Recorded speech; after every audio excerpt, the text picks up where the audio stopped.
Welcome back to Special Educators Resource Room Podcast. I'm your host, Jennifer from Positively Learning. Today we are talking about something that has the power to either totally streamline your workday or completely take over your desk, your prep time, and your patience. We are talking about binder systems. Now, if you've ever set up a beautiful new binder in August only to completely abandon it by October, you're not alone. I've done it too, many times. In today's episode, I'm going to be sharing one binder system that's actually worth the setup because it is sustainable, it's flexible, and it's going to support both you and your students throughout the year. Let's get into it. Hey, special educators, I'm Jennifer from Positively Learning. Welcome to the Special Educators Resource Room. If you're like me, you're always looking for ways to save time and streamline your work. That's why this podcast was created, to give you the systems and solutions you need to get your time back. Tune in for tips, tricks, and tools that will help you manage your workload and make the most of your time. Whether you're brand new or experienced, all are welcome in the Special Educators Resource Room. And let's be real. Binders can feel like a trap. They start out strong. There's color-coded tabs, clear page protectors, labels with your best teacher handwriting, but then real life kicks in. Meetings, behavior plans, data sheets, interruptions, and the binder ends up buried under a pile of other half-used systems. You forget to open it, you don't have time to update it, and soon it's just taking up space. So how do we avoid that? We're going to stop building binders that are cute and start building binders that are actually usable. The one system I kept coming back to and the one that actually earned a spot on my desk is the student work binder. Let me walk you through how it works. Now, it's going to sound like this is all for your students, but trust me, this is going to help you too. So this binder is not for lesson plans. It's not for IEP work. It's not for your to-do lists. It is for student use, and specifically, it's designed for independent work time or centers, whatever you want to call it. Here's what makes it so powerful. 1, it's so low prep after the initial setup. 2, it grows with each student's skill level. 3, it supports routines and independence. And 4, it can keep students engaged without you needing to hover. Let's break it down. What exactly goes inside a student work binder? Now, each binder is personalized. These are the things I recommend including.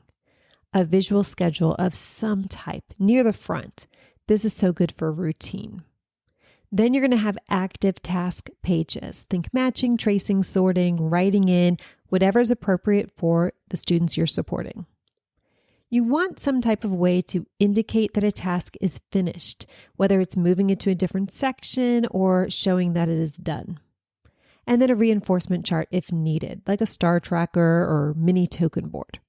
Then I recommend adding some type of zipper pouch, like a pencil pouch. You could use a Ziploc bag that you've reinforced with tape and punched 3 holes. You want it to be something that you can hook inside the binder and hold materials like dry erase markers, Velcro pieces, or counters.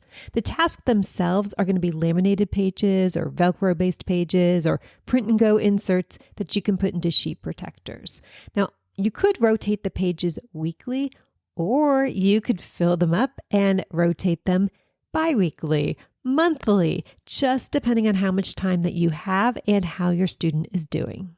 Who's going to be using these binders?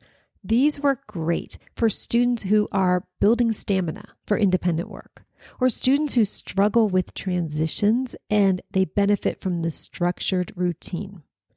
If you need a grab and go situation, these binders are portable, so much easier than centers.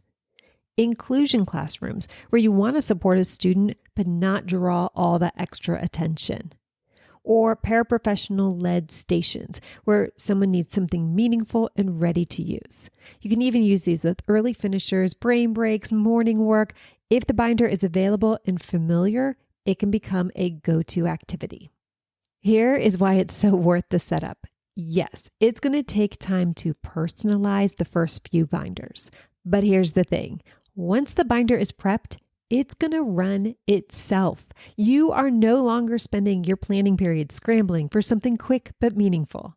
You've got it. It's ready to go. And even better, you can reuse the same materials for multiple students over time. Just mix and match based on their skill levels. If you need to update a goal, print one new page, insert it in the binder, that's it. It's also amazing for support staff because when expectations are built into the activity and the visuals are clear, anyone can confidently guide students without asking you what to do every 5 minutes.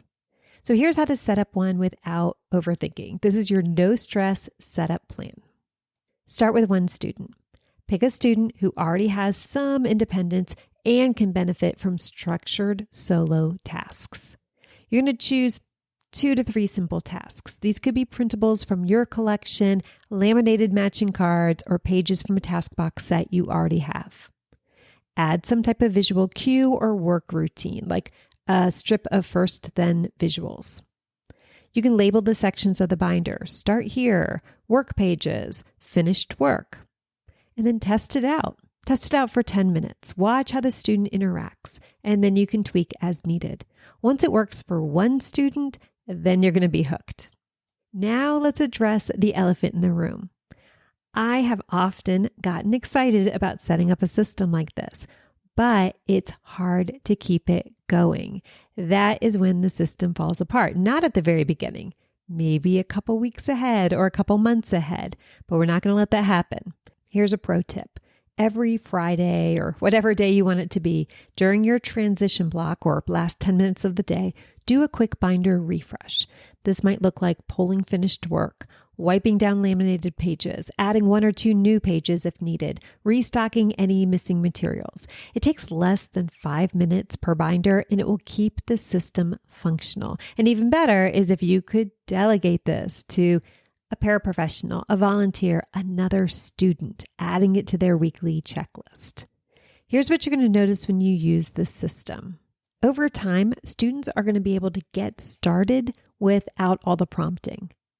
You'll most likely have fewer interruptions when you're pulling small groups, and you're not going to constantly be reinventing the activities.